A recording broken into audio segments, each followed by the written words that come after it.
All right, everybody, we are in week 11, and this week we are talking about soil organic matter. This kicks off our soil fertility unit and connects back to our soil biology unit. So to start off, let's just get down some soil organic matter basics here. So first, going back to our original kind of breakdown of what soil looks like, right? We have 50% solids approximately, and about 50% space. That's, remember, is made up of water and pores, and the solids are made up of this mineral fraction, and then down here we have this organic fraction. Now that organic fraction, as you can see, is pretty small in terms of the composition, but it's a really important and a really key part of soils. And in fact, that's the part that makes sure that soils are alive, and that really is the basis for life on Earth. So that fraction we call soil organic matter. So what is it? Soil organic matter is really just soil material that is derived from living organisms. It is not the part that is actually alive, but it's the part that comes from that. So where does it come from? It's things like plants. So litter and decomposing plant roots. Then there's also animals that give us things like their manure and necromass. Now, necromass, as the name might imply here, is necro, meaning dead, and mass. This is as opposed to biomass. So this is basically dead animals and everything that comes from that. Similarly, we have microbes. So they have byproducts. When microbes go through their metabolic processes, they kind of spit out some secondary metabolites. And so those are also a pretty important component of soil organic matter. And similarly, we've got the dead microbes, the soil necromass or the microbial necromass. So let's dive in a little bit more on what exactly it is, specifically at the composition of it, the chemical composition of it. Now, when we're talking about soil organic matter, we are describing the total amount. There's lots of stuff in there, lots of different chemicals, lots of different compounds. But on average, soil organic matter is about 52% soil carbon, or soil organic carbon specifically. The rest of it is mostly things like hydrogen and oxygen. But then there are also things that are nutrients. And those nutrients happen in fairly predictable ratios across soils. So the ratio is about 1,000 parts of soil carbon to 100 parts of soil nitrogen to 10 parts of soil phosphorus to 1 part of sulfur. And this is specifically referring to the organic fraction of that, because nitrogen and phosphorus, and to a lesser degree sulfur, can be found in the mineral fraction. So to be very clear, we are talking here about the organic fraction of soil. Tends to kind of trend towards this ratio. It generally approaches that ratio. So when we have that organic matter, we're generally referring to more complex polymers. These are big molecules, things like carbohydrates and proteins and lignin and all of these different really complicated molecules that can be entering into the soil. Now, those go through a process called mineralization, which is kind of a breakdown process into smaller and smaller molecules, which we call monomers, right? So monomers are the components of polymers. Now, when those monomers can be taken back up by microbes, that's a process called immobilization, and it eventually becomes organic matter again. Now, if you remember back to our microbial unit, this is a microbial process. So mineralization is another potential word for catabolism, the breaking down of complex molecules into smaller ones. And immobilization is a more straightforward word for anabolism, right? Now, remember those processes, mineralization releases energy and immobilization costs energy. And again, these are microbially mediated processes. This is why microbes have earned the name the eye of the needle, and it's the eye of the needle through which nutrient flows must pass in the soil. So what exactly does organic matter do? What is its function? Now, here we have an example of what happens is you start with a leaf and it starts to slowly break down and it darkens. That's why it contributes that darkening of soil that we see in A horizons and we saw during our field trip at the tops of soils there. So first off, when it's going through that decomposition process, it's a microbial food source. Carbon is the fuel that drives microbial processes. It's an energy source. Remember, carbon is the electron source in the electron transport chain, that "oh no, my feet so cold." So the carbon, or more generally, the organic matter, is a microbial food source. Now, as microbes break that down, they are cycling these nutrients through different pools, right? So originally it's in this organic matter, like just a big kind of pool, and then it goes through the microbes, it's mineralized, it becomes immobilized, and goes through all of these complicated processes, and it starts to cycle. Now, when those organic molecules are breaking down and the microbes are breaking them down, they start to become more reactive, and there's more negative and positive charges on there and more surface area. And so on the whole, this when the organic matter breaks down, it's going to be increasing the CEC. Remember, CEC is the cation exchange capacity of a soil. So as that organic matter breaks down, there's more negatively charged groups. And for those of you who have taken organic chemistry, it's usually things like carboxyl groups. And so those carboxyl groups, those negatively charged spots, will give us an increase in cation exchange capacity because it can attract those cations. Now, when that organic matter is negatively charged and it's attracting these cations and all of these different molecules that are flowing through soil, it kind of catches and it starts to form these bridges. Now, these bridges of organic matter increase aggregation. They increase the soil minerals, how much they stick to one another and how they build a structure. Now, remember, those structures are microbial homes. And so that's a beneficial thing for microbes to stick around. But it also is a beneficial process because within those aggregates, we have more water that can be held.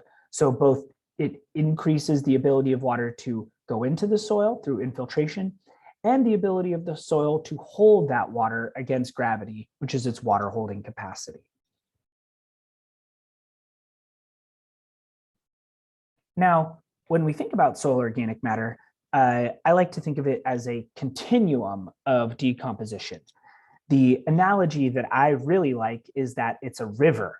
So you have lots of these kind of headwaters, different sources of organic matter coming in. So we can have here things like plant litter or manure from animals, or we can have these microbial byproducts, and they all start to come in. And then they start to flow down, and ultimately they will become a CO2 or a simple molecule. So with these inputs are very complicated molecules, remember, large polymers, these large proteins and carbohydrates and polysaccharides, all that kind of stuff. And then they're slowly decomposed into this most simple molecule, which is CO2, which, if you recall, that process is called aerobic respiration, or it's also referred to carbon mineralization, the decomposing of that. Now, as those complex molecules are getting broken down, are getting catabolized into smaller and smaller molecules, the rate that that happens kind of ebbs and flows depending on lots of different things. So you can see here that you have these streams coming into this river, and the rate of flow within that river is really fast initially, and then it starts to have varying destinations that will cause the rate of flow through the soil to slow down. And it's important to note that the source of that molecule doesn't necessarily dictate exactly where it's going to go. So for example, if we look at these yellow dots, which might be manure, you have them both kind of going into this dead end here. You also have them going just kind of straight through, and also into these other eddies over here, et cetera. Similarly, for plant litter, you can see that they end up in a variety of different places in these microbial byproducts. So they have lots of different paths and residence times to get to that ultimate destination, which would be CO2. Now, what things can kind of influence that residence time and slow down the flow of those molecules through this carbon river? Well, the first one that we've kind of already touched on is uptake by microbes. So it goes from a molecule into the biomass, and it becomes part of that microbial biomass. Microbes take it up and becomes part of their body. So that's one kind of thing that might slow it down.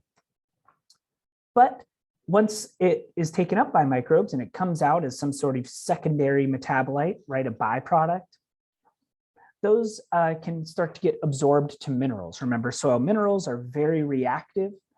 They can have both cation exchange capacity, anion exchange capacity.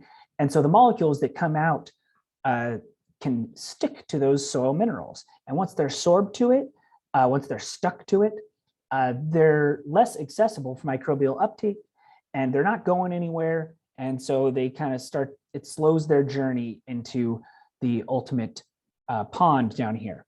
Now, another thing is, as we touched on in the previous slide, is that the organic matter can start to become physically protected in aggregates. So once it's in an aggregate, it's not going to move as much. And so therefore it doesn't become, when the soil is re-wetted, it doesn't become as accessible for that uptake by microbes. It's kind of physically locked away, kind of up in its tower, if you will, within these soil aggregates. So when those inputs, right, when these complex molecules coming in, when the rate of those inputs is greater than the rate of their outputs, greater than that respiration, we are building soil organic matter. So that soil organic matter will be increasing, and we get to reap all of those benefits that we previously discussed. Things like cycling nutrients, CEC, aggregation, water holding capacity, all that kind of good stuff. So we want to make sure that we are putting more into the soil than we are losing in any given year or over any given time period. So, but this breakdown of molecules from these complex molecules into these simple molecules is energetically, it's really expensive. If you think back to our microbial metabolism chapter or unit.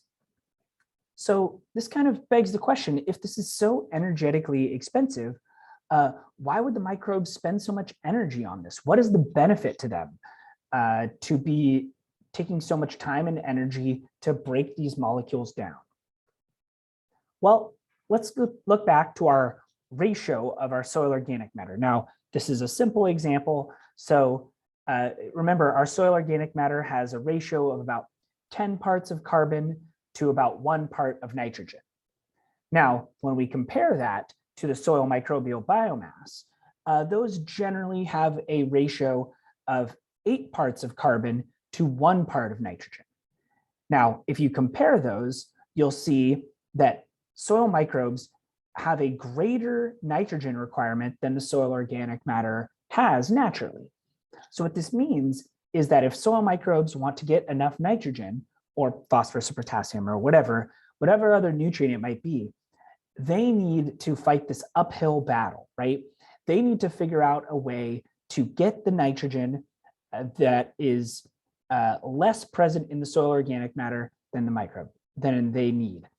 That is, they need to kind of fight this uphill battle and take up more nitrogen than like select for the nitrogen, let's say it that way.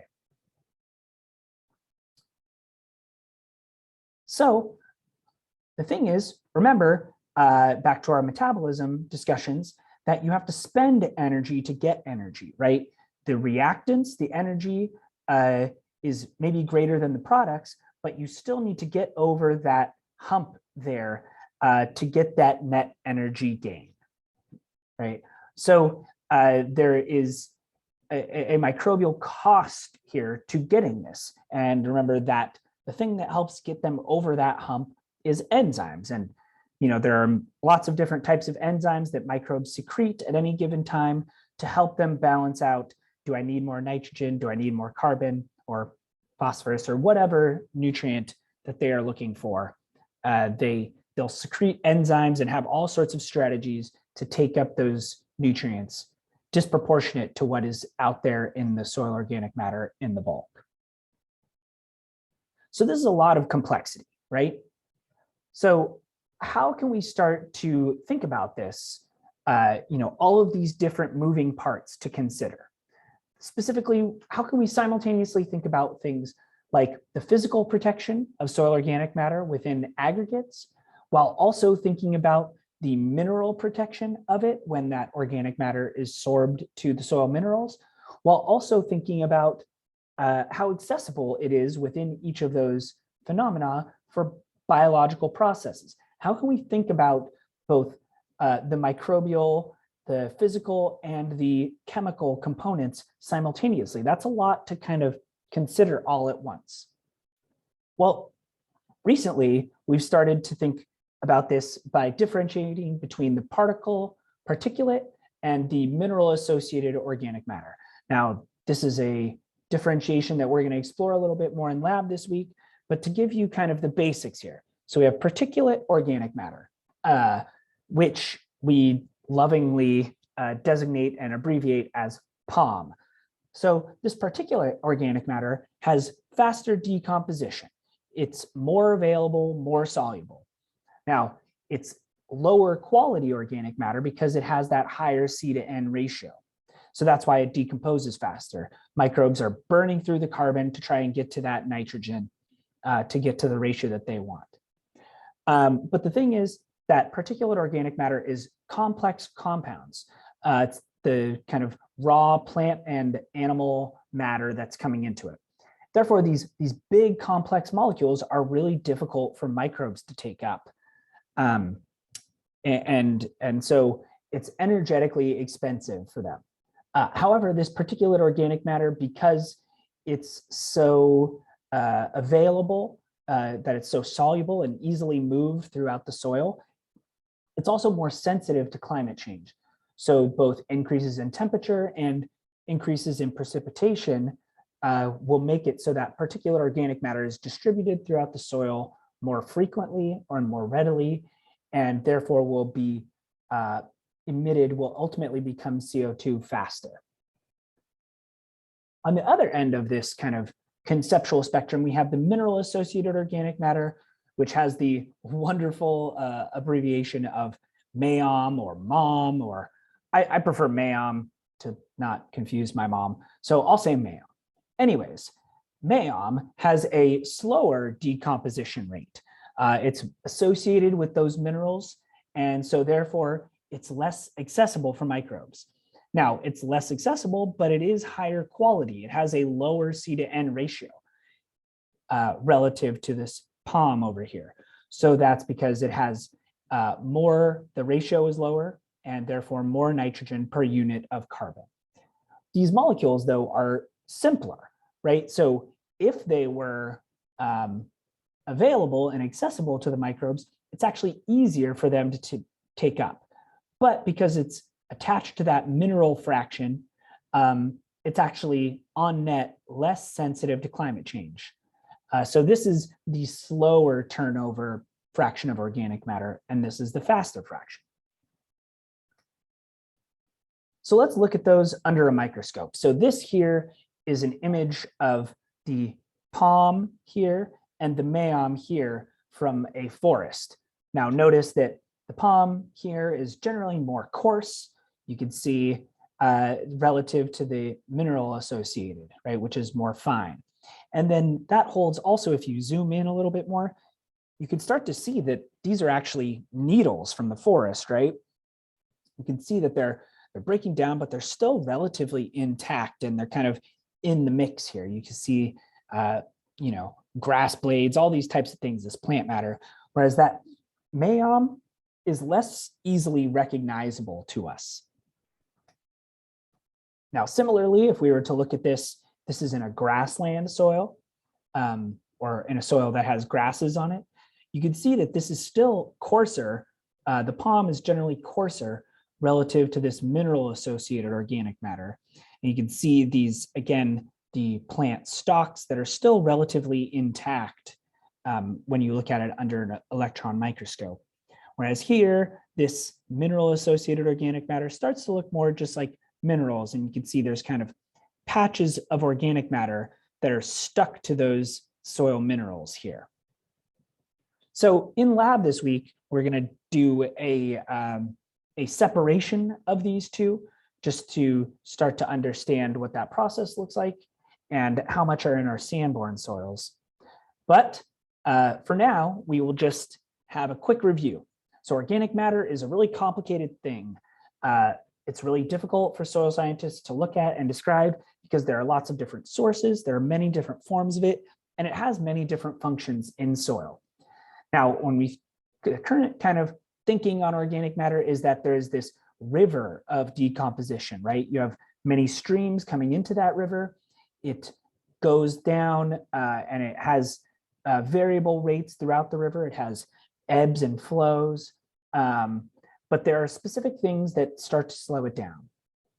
Things like microbial uptake of that organic matter becomes incorporated into the biomass. There's also the physical protection of this organic matter within aggregates, or you can have the absorption of that organic matter to soil minerals, which is like a chemical way of slowing it down. Now, that decomposition is performed by microbes. They try and break it down for energy. Specifically, carbon is a good energy source, and then other nutrients as well that are contained within that organic matter, things like nitrogen, phosphorus, etc. Now, when that river, when the inputs into the river are greater than the rate of the outputs, we get soil organic matter buildup and all the benefits that come with that. Similar to a river here, if we have lots of rain and we have lots of inputs of water into that river, faster than it can flow out, we get a swelling of the river. Similarly, with organic matter and that river, we have a similar phenomenon for inputs and outputs.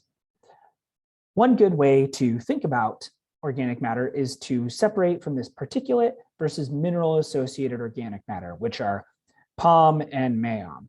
So remember, POM is faster turnover molecules that are larger, more energy-rich, and are more soluble / mobile with water as it moves through the soil. But the thing that slows them down is that they need to be broken down. Because they're larger, they need to have those enzymes and whatnot to help break it down into more readily digestible pieces. Once those are digested, microbes take them up and they will convert them into MAOM. These are secondary metabolites of microbes and that are attached to minerals. Now, because these have kind of already gone through the eye of the needle, these compounds are slower turnover. They're less energetically preferred, but they are easier to take up. But they're sorbed to minerals, so they aren't taken up as easily. All right, that's it for now. See you in lab this week.